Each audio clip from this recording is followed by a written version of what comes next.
So welcome everyone. My name is Quetzali Bulnes and I am the TV host of WWE Ahora. We are so happy to see many incredible women join together for what is said to be a very special conversation. We have some of the top female journalists represented here from around the world, including Mexico, Colombia, Australia, South Africa, Spain, India, the UK, Italy, and more. This is one of the most exciting times of the year because WrestleMania is just it's just over there. So there's plenty for talk about, and it's just about Raw, SmackDown, NXT UK, Fastlane, WrestleMania, and of course Women's History Month. And who better to have with us the WWE Chief's brand officer Stephanie McMahon. Stephanie, thank you so much because I have to tell this. You're an inspiration not just for me, you're inspiration for a lot of many women to empower around the world. So you're an icon for the International Women's Day. So thank you so much for your wonderful mission to ignite the light that every woman carries within. So I would like to know, where does this need to awaken women's come from? Well, I think, first of all, thank you, Quetzali, and thank you to everyone who's joining today. I have to say, I get way more nervous to be interviewed by all of these incredible female journalists than I do for a lot of my interviews. I do think female journalists ask the harder hitting questions oftentimes. But the inspiration is just, I believe in fighting for what's right.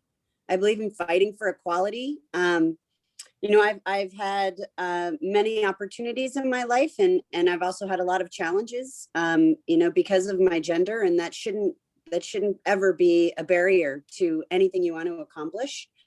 I have 3 little girls myself, and I'm fighting for them. And I'm fighting for women all around the world, because we should be able to do whatever it is we want to do, as long as we're willing to work harder than anyone else, be the hardest worker in the room, never give up, and fight for what we believe in. Wow. Thanks so much for your amazing words. And you have to say something. I have to say something about that. It's I'm from Mexico. And the first time that I know you, I was just like, oh my God, this message. And I receive a lot of message about you, like, hey, yes, Stephanie, I want to be like Stephanie. So thanks so much for that. Really. Gracias. Muchas gracias. So no, thank you. But I truly believe, and I'm sorry, Quetzali, I'm cutting off your rhythm here, but no one should ever want to be like anyone else, right? You have to celebrate who you are and own your own superpowers. And what makes you different is what makes you special. So I mean, I'm very humbled by what you said, but I do think every person is so unique and special and shines in their own way. Yes, and it's something amazing that I want to let you know, that I can see your light, so you reflect the lights that all the women have within. So it's something amazing and powerful about that. Thank you. So now, let's give the things by opening up the questions. Please try and limit to 1 or 2 questions each, so we have enough time to get around everyone. So now let's go. I want to start with Maria in Colombia. So Maria, bienvenida, Maria.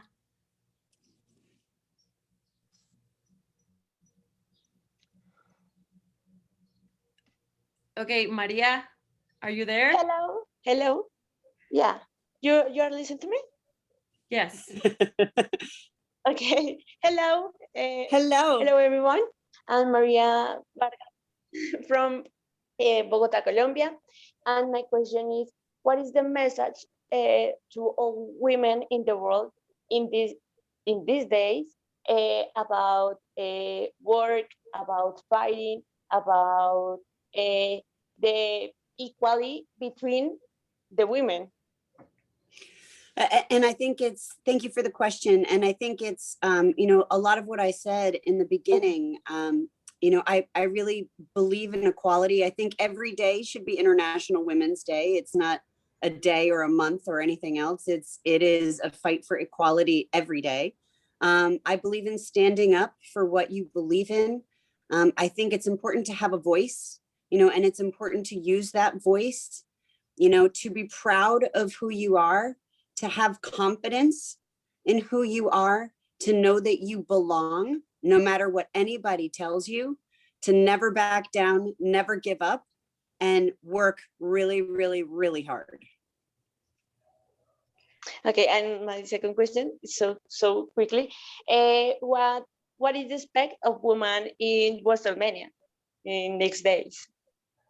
What What is is a the surprise for women expected? in WrestleMania?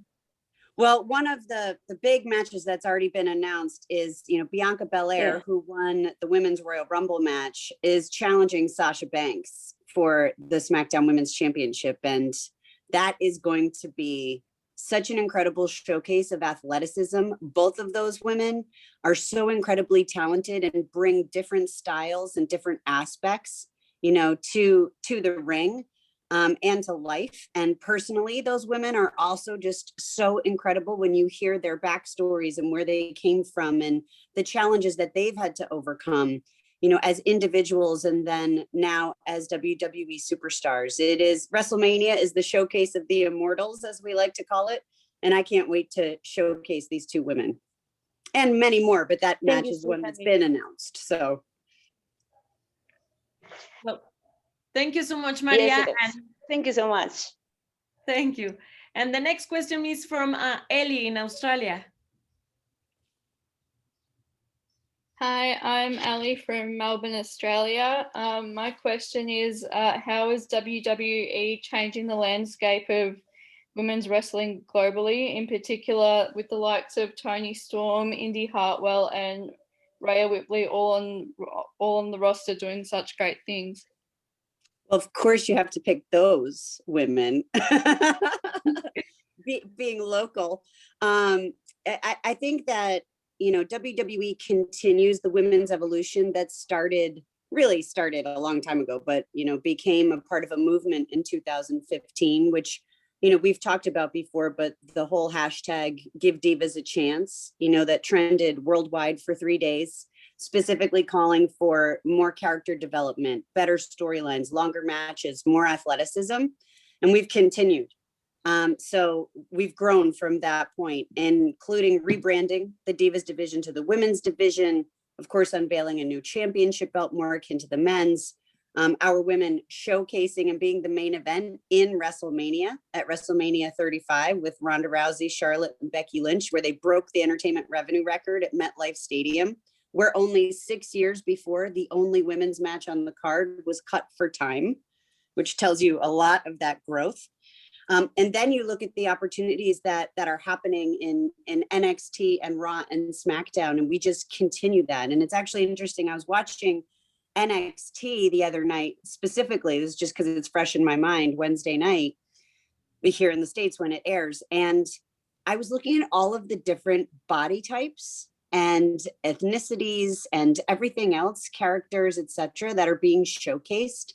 I mean, it really is just a representation of women of all different types. And I think that that's so important because I do think representation really matters. Thank you. Thank you so much, Ellie. And next question from Twinkle at Cosmopolitan Middle East. Hi, am I audible? You are. Okay. First of all, you are so inspirational. I'm so glad I'm getting to even be in a Zoom call with you. That being said, my question to you is, in the male-dominated industry that you're in, have you ever felt like your voice was of lesser importance than your male counterparts? If yes, how do you ensure that your voice is heard? Definitely. I have been the only woman in very large groups of male-dominated meetings. Growing up in this business, quite frankly, I do have the advantage of, being the boss's daughter, which, not everyone has. But there's definitely been times when I have felt like my voice didn't matter as much, wasn't heard as much. And in those situations, you just have to speak louder. You know, it's actually, you have to grab the moment. You can't let it intimidate you. If your voice matters, if you have a point, you know, that you really want to make it, you know, and say in that room, you know, say, I really want to make this point. You guys aren't listening to me, you know, call it out. I have a colleague who is on the board of you know, this media industry board. I won't go into details, but she's the only woman on this board. And they were all having conversations about what to do about gender equality. And not one of them asked her. And she let it go on for about 10 minutes. And she was watching and listening, completely shocked that nobody just, like, they didn't all turn to her. And so she finally raised her hand and stood up and she said, "Hey guys, do you think it's a problem that we're talking about gender diversity and equality and you're not talking to me?" And they were all shocked. Like, they weren't even aware that that's what they were doing. So, you know, the conversation changed, but you can't be afraid to use your voice in the room. You can't be afraid to be the one who stands up. And, you know, that's a tough spot. It's hard to do, but you have to use your voice and have the confidence to do it. Thank you so much, Twinkle. And next from Stephanie at Digital Spy UK. Hi, Stephanie. How are you? Good. How are you? I'm great, thanks. Thank you for doing this today. During 2020, it was obviously a very hard situation to be in, but I really felt the female performers particularly stepped up, especially on SmackDown with Sasha and Bailey. So I'm wondering, over the past year, have there been any changes in the writing room when it comes to writing for the female superstars and giving them more like meatier storylines? We are always looking to give our women meatier storylines, for sure. And, you know, for both men and women, we're always looking to improve our storylines no matter what, and improve our character development. But absolutely, Sasha and Bailey have something so special and so unique. And when you, in our business, when you capture chemistry like that, it gives it legs, right? So you have the ability to really build on those stories and deepen them as well. We've also hired, you know, hiring in the writing room is really important because it has previously been a fairly male dominated writing room. And there are big efforts right now to change that.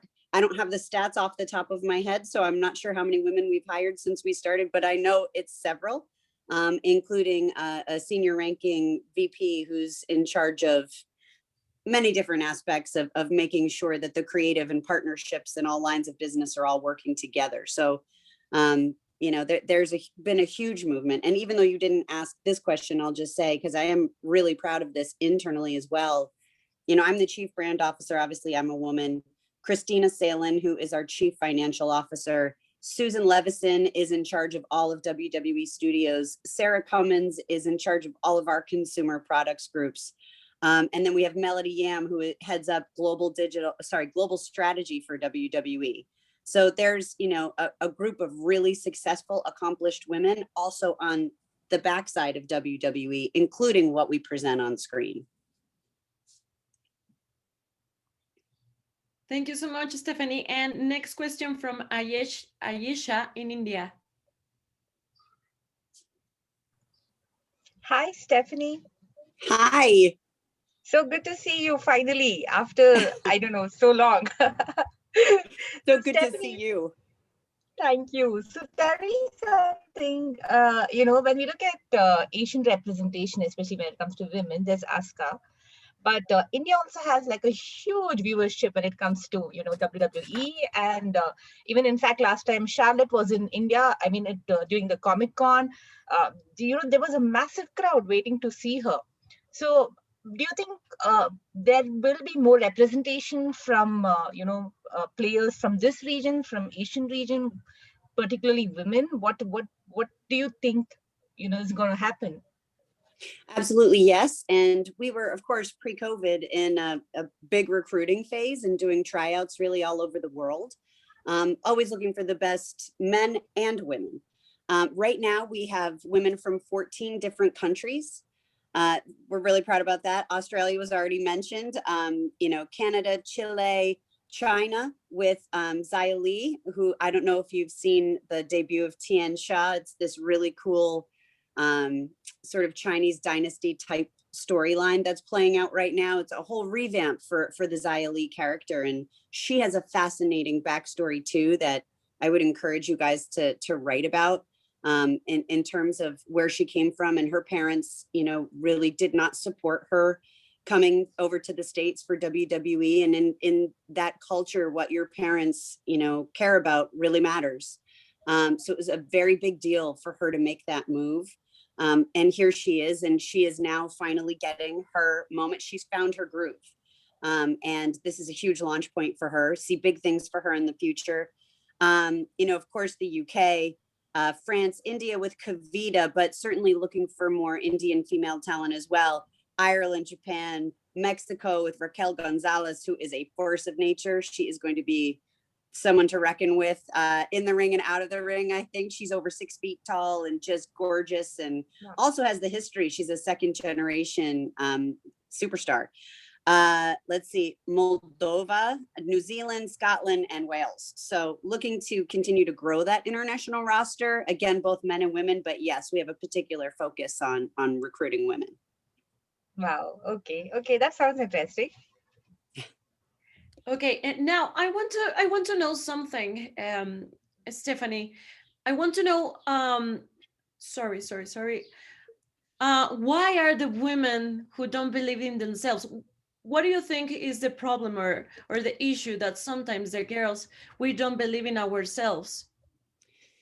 It's a great question. I don't know that I have the answer, but I do know I've even witnessed it with my own children. We're not born that way. We're born very full of ourselves, quite frankly. It's big, loud, personalities, never afraid to, I shouldn't say never. You can't really, I don't want to say stereotype, but you can't really say, one set of standards for any one individual, right? Every single person is different. But I do think there's some shift as we start to get older. And I don't know what happens where we do start to really second guess ourselves. At least for myself, I can speak for myself. I can be terribly insecure and second guess everything, to the point where it's almost detrimental. I can really get down on myself and be hard on myself. And I have found that that's actually not the best way for me. But what I want to do, I actually had a situation this week where there was a big business decision that I had to make. And it was something that I didn't see. And I was beating myself up because I didn't see the writing on the wall in advance. It took a catalyst. It took something to happen for me to take action. And I was so mad at myself that I didn't see it sooner.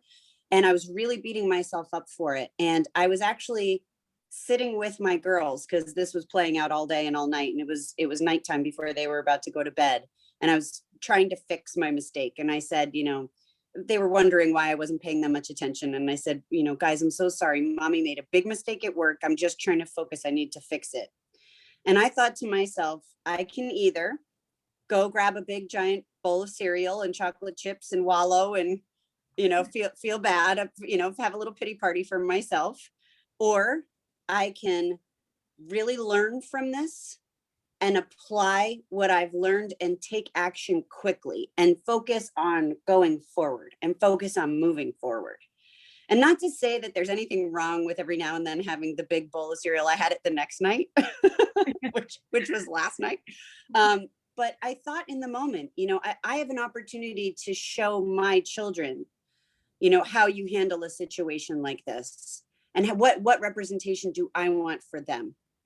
And that's when I decided, screw that. I'm grabbing this ball. I own the fact that I made this mistake. I'm going to learn from it and I'm going to apply that learning. And I thought of 6 different ways I could change for the future because of that motivation. And so I can't answer the question as to why women can be harder on ourselves.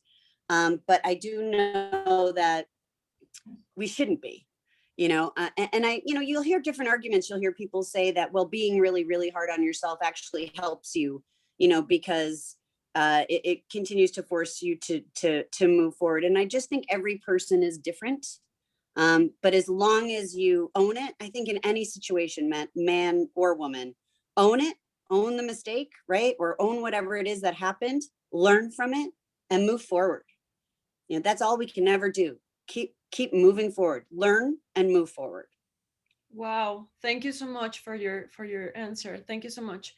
And now let's go for the other question from Carolina in Spain. Thank you, Quetzali, and hi, Stephanie. I'm glad to be here and with you and with all of these women around the world. So, my question is, what do you consider to be your biggest challenge as a woman when you broke into the WWE in your early days? Oh boy, well, I grew up in WWE, so it's a little different for me. It's not like I was a talent that came in and had to break through and all of that good stuff. So my perspective is different. I guess what would be one of my biggest challenges, but this is challenging for a different way. It's not because of my gender at all, but facing Ronda Rousey at WrestleMania for sure was one of my biggest challenges, personally or professionally. And she's amazing, by the way, but so amazing that I had to really train to, get up to even be able to showcase her, right? Because it was Ronda's debut in WWE. So Ronda Rousey is a former UFC champion. She was the first women's champion in UFC. The first female Hall of Famer for UFC. She was the first American, period, to medal in the Olympics for judoka. So just a really an incredible person who has such a huge heart and incredible backstory, but she's tough, really tough. And it was her debut in WWE. And so it was up to us. It was actually a tag match. She teamed with Kurt Angle, who's an Olympic gold medalist, against me and my husband, Triple H, who's one of the most iconic stars, right? So let's see, who's the one who doesn't belong in this professional athlete circle? Oh, that's me. So I had to train, basically 3 times a day for about 3 months. I was getting my butt kicked every day. Ronda is so skilled, but even when she's pulling her punches, they still hurt. And that was on top of my job, on top of being an executive, on top of being a mom, on top of everything else. And being, emotionally with my husband, who, I would never want to make the business look bad. I certainly would never want to make him look bad in the event that my father created, WrestleMania, in front of over 80,000 people live in attendance. And that's, it's a little bit of pressure, certainly. But that was one of my biggest challenges. And I learned so much about myself and what I'm capable of. And even though I was scared that I was going to screw up. I had true fear about it. But there's actually a quote that I was reminded of by my oldest daughter that I try to live by. And it's an Eleanor Roosevelt quote: to do something you're afraid of every day, and that it's a privilege, right? Like that opportunity was a privilege that not many people have. And I had the choice of whether or not I wanted to do it. And I chose to go for it. So that was one of my biggest challenges for sure. Wow. Such an amazing answer. Motivates me a lot. Thank you, Stephanie. And next question from Kristen at Bale to Bales. Good morning, Stephanie. How are you? Good morning. How are you? Great. Thank you for having me. So the women's revolution in WWE, it's almost 6 years now. And since then, WWE has established an all women's pay-per-view, women's tag titles, and just a slew of first evers. What do you see as the next step in the women's revolution?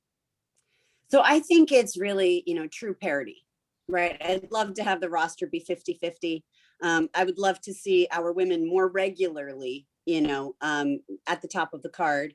And I think you need more women to be able to do that. So that's what I see for the future, and having more, again, more parity on the cards. Like it's wonderful, the opportunities that our women have had and oftentimes do main event, but they're typically are more male matches than there are female matches still. And again, that's just due to sheer size, right? So I'd really love to see true parity. And sorry, second question.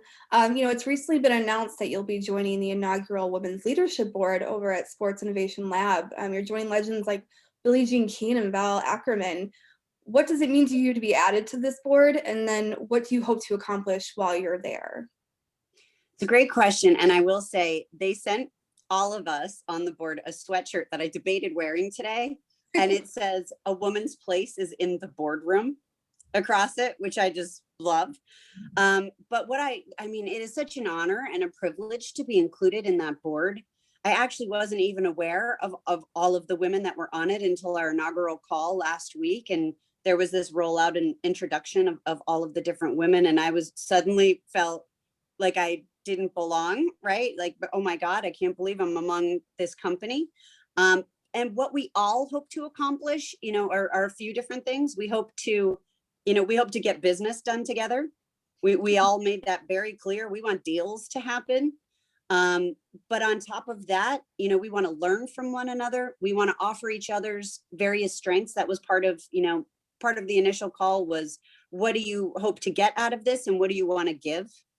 And that was really inspiring to hear how all of the women answered that differently. What do we offer that's unique, to help support one another? And of course, we want to drive this mission forward. Thank you. Thank you so much, Kristen. And next from Jane in South Africa. Hi, everyone. Welcome to South Africa. I have a self-love podcast, so obviously I have to ask you about self-love, and I think it's so important for women, especially when you're a mom and you're working and you're doing all these amazing things. So what does self-love mean to you? And then what little self-love practices do you do each day? Obviously, being a busy mom and everything else is really hard to make time for yourself, but what are the little macro things that you do for yourself each day? Such a great question. And I have struggled with self-love. It's something that came to my attention actually a couple of years ago. I was really struggling, and a coach actually, that was one of the first things that he said to me was, you have to learn how to love yourself. And I was like, of course I love myself. That's not a problem. I totally love myself. And then as I started to do the deeper work, I realized, wow, I actually kind of have a problem, and I should love myself, and it shouldn't be so hard. And just the other day, I was actually, I was trying to write, and, I fancy myself a writer, but I feel the need to write and get things out, and I just haven't done it, but I did the other day. And what came out was being proud of myself. And I think that might be an easier first step, at least for me, to be proud of myself and my accomplishments, and, not to always think they're not good enough, or I can always do more, or what have you, really be proud of the things that I've done. And I think that is a way of practicing self-love, is being proud of what you've accomplished. So that's something that I'm trying to do. And in terms of what I do for myself every day, my husband always tells me I need to do more for myself. I'm sure that there's a lot of women here who feel the same way, but for me, it's working out. And if I can get a workout in, no matter if it's 15 minutes or an hour or 2 hours, if I can get some type of physical exercise in, that's something that I can do for me. That is a practice of self-love as well. Awesome. Thank you. And thank you for having that podcast and helping spread that message, because I think it's so important. Thank you so much, Jane. And next from Federica in Italy. Hello, hi Stephanie. Hello. Hello. I don't know if Claudia can hear us or if I have to do the questions instead of her. I can hear you. Okay, it's Federica from Italian Press Office, WWE. Nice to meet you. Nice to meet you. The first question is, 2 years ago, there was the first women's main event of WrestleMania. Do you think that in the next years it will be possible again? I certainly hope so. There's no reason why it couldn't be the main event of WrestleMania. You know, it just has to be the biggest story with the biggest characters. And that's what it was for WrestleMania 35. And it will need to be that again, but I have no doubt that it will be. Okay, and the second question is, recently we saw Sasha Banks' performance in The Mandalorian. Do you think that there are other women WWE superstars that could become movie stars? Again, I hope so. You know, I want to see the female version of The Rock, the female version of John Cena, and not to pattern after them. I mean, their successes. You know, their successes in Hollywood. You know, the Bella twins have been very successful as well as entrepreneurs, you know, launching various lines of business. So I want to see our female stars, you know, expand their repertoire, especially after their in-ring career. You know, I want to see that for our men too, quite frankly, but absolutely, it's time for our women to break through. Well, thank you so much. Next from Alicia in Canada. Hi, Stephanie. It's lovely to meet you. Nice to meet you. Thank you so much for taking the time. Now, I must preface my first question by saying that I mean this with so much love, but you are hands down one of the best villains to ever grace television. So it's true. So is there anyone that you somewhat modeled your persona on, whether a female comic book, television, or movie villain? You know, it's so funny. I'm sure I have, but not consciously. So I've always gravitated more towards the villains in any story since I was a kid. I just find them deeper, more interesting characters. And typically there's some like point in their story that's the turning point for them. And you can understand how they became what they became. So you know, not consciously, I should say, but, you know, my dad was obviously an inspiration to me as, you know, I would say probably one of the greatest villains of all time. And it was also such an outlet, right? Because I think what I did was draw from a lot of circumstances and people around me as well. The things that, because I think it's really important as you have relationships in life, not only to know what you like and what you want, but also what you don't like and what you don't want and who you don't want to be. I think that's really important. And I draw from all of the experiences that I've ever had with the people who have, you know, I tend to be trusting and respectful first. And, you know, sometimes that can bite you in the butt, but I'm not going to change who I am. So that's, you know, that's been challenging for me, particularly in the business world where it is a little bit more ruthless and cutthroat. So I have had definitely times when I've been undermined or taken advantage of, you know, all through my life. I not just, you know, in various aspects of my life. And I try to draw from those people and how they were able to manipulate me. And then I put that lens on, and it's so fun to be able to portray that character. I have to say, it just really is so fun.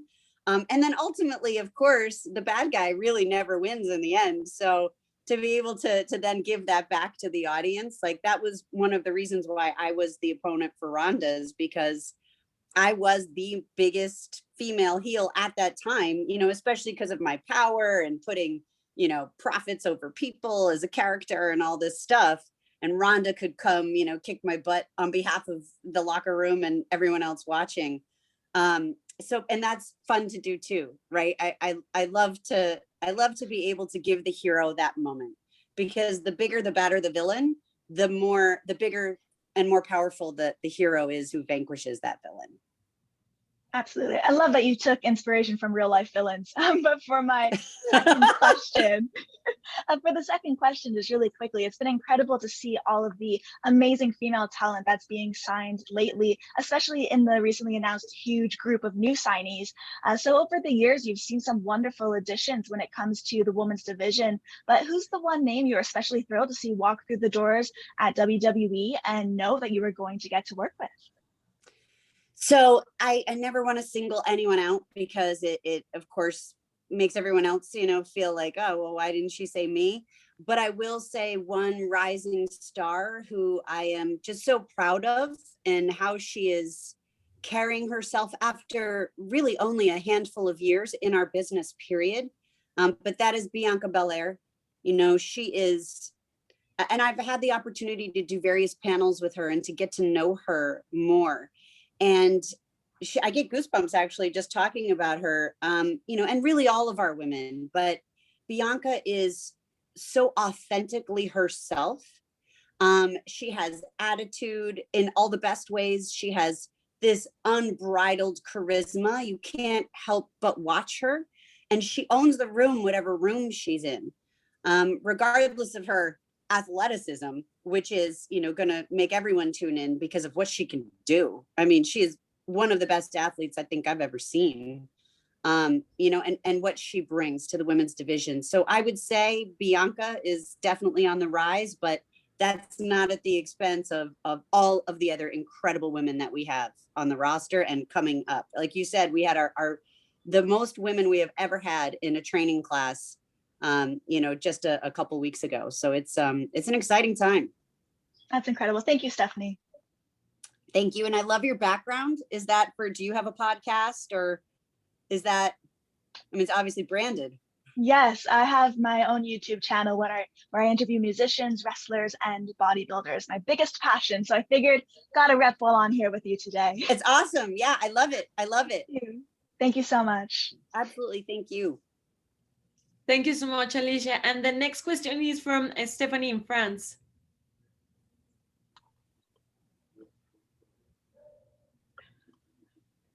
Hi, Stephanie. Hi. So I'm from France. The media I'm working for is in England, which shows that wrestling is really a universal language, which is fantastic. We recently saw this poor Reginald, the sommelier. Yes. I won't say manhandled, but women handled by Bianca Belair and Jax maybe, and Sasha Banks, and that kind of segments are so unusual, if I can say it like that. Also, Raquel Gonzalez also, I think she attacked Boa in an episode of NXT. Do you feel that this segment, won't say are appropriate, because for me they are, but they can open a door to a very different kind of wrestling, that of course not everybody is pro intergender wrestling, but is it something that one day maybe could be possible in WWE? I think so. And we're certainly dipping our toe in the water, and we want to make sure we do it the right way, because, of course, it needs to be done the right way.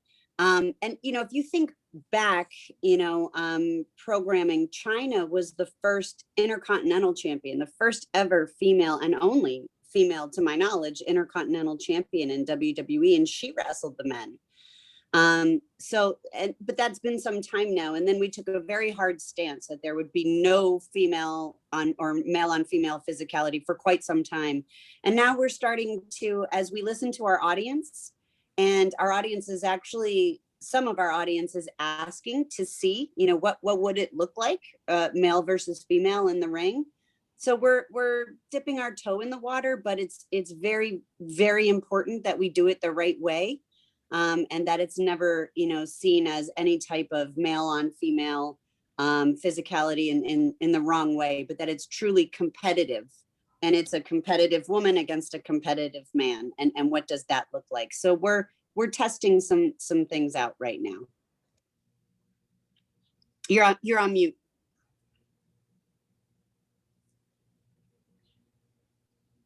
Stephanie, you're on. There you go. Very small second question. It was also an unusual year. 2020 was a strange year, but also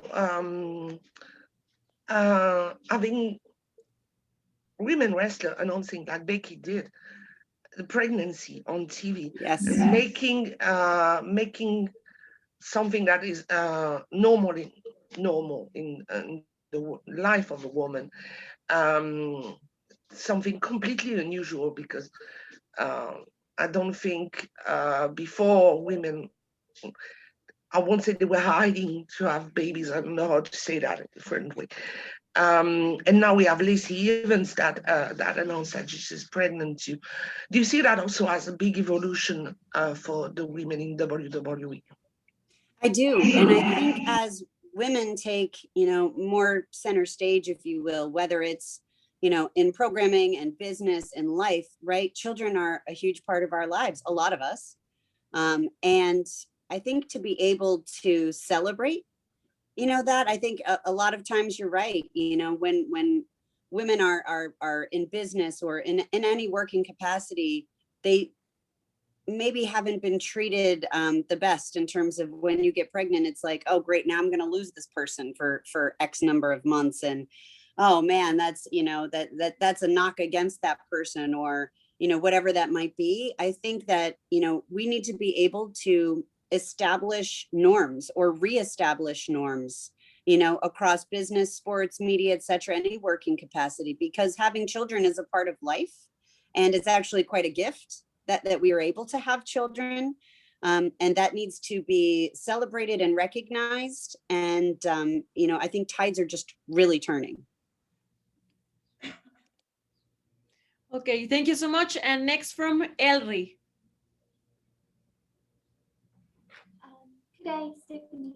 Thank you so much for this opportunity. Elri from South Africa.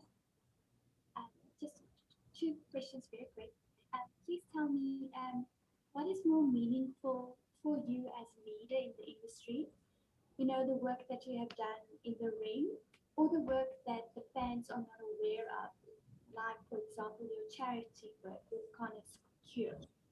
Please will you elaborate on that? Absolutely. It's an interesting question, because I think that part of what I've done in the ring publicly has given me a bigger platform to be able to share the really important messages like Conors Cure. I think Conors Cure is hands down one of my greatest accomplishments. It's hard to celebrate something that is still such a need. Too many children die from pediatric cancer, and this is such like a big answer. I was very hopeful during COVID that it would break down all of the barriers of countries working together to really find vaccines, to find, whatever solutions we could, because, every country has its own systems and policies, and, every country wants to be successful, and not just every country, but then all of the institutions, within those countries. And I was hoping that COVID would help break down those barriers. And I think that in some ways it has. There's too much bureaucracy, too much red tape. We have to be able to come together. I mean, if there's ever a catalyst, it's for our children. And I think that everyone can agree with that. And we have to find a cure for pediatric cancer. So it's something I'm obviously very passionate about, and something I believe in very much personally. And professionally, WWE has been able to utilize its platform, to help spread that message as well. So I think that it's not one or the other. I think that they really all, work together hand in hand to help amplify that message. Wonderful, thank you. And lastly, Stephanie, tell us a bit more about your secrets to success. I mean, you're a leader, a businesswoman, an innovator, a wife, a mother, and a homemaker. You keep in shape. So you're like Wonder Woman. Please tell us how you balance all of that. There is no such thing as balance. And, I wish I was Wonder Woman, quite frankly. I think it's just a matter of prioritization. And it's funny because my mom always told me that, my mom was CEO of WWE. And, I look at her as Wonder Woman. And she always told me that there's never a even balance. It's always going to be like this, right? And it's constantly moving, and it's hard. So I have, a couple of things that I commit to, right? Like driving my children to school every morning, and I'm very lucky that where they go to school, there has been school this year. But driving my children to school every morning is so important to me. It's something that, you know, really fills me. And just having those conversations with them. We also put the dogs in the back. It's like a family affair. Yeah, and putting them to bed at night, cuddling them, you know, and talking to them, having that like that special time one-on-one. And I have 3 kids, so it's really important to be able to give them that one-on-one attention too. So those are 2 things that I try to do every single day that fill me as a mom. And then, you know, and of course, then there's work and travel and, you know, this big life that I lead, right? As, you know, in WWE, both as an executive, as a character, all of these different things. It's a really big life, and I'm really fortunate to live in. Not everybody wants a big life, by the way.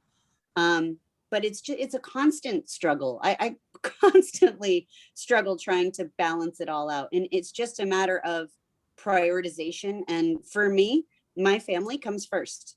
And that's something that I'm never going to budge on. My family comes first. That doesn't mean I won't have to travel when they have a school play or a big event or whatever it is. Sometimes you do have to make those sacrifices. But I know that if, you know, something is happening, there's a crisis, there's whatever, my family comes first. I know where my priorities lie. So that's the best example that I can give. But I struggle all the time with the balance. It's never balanced. No problem. Thank you so much, Stephanie. Much appreciated.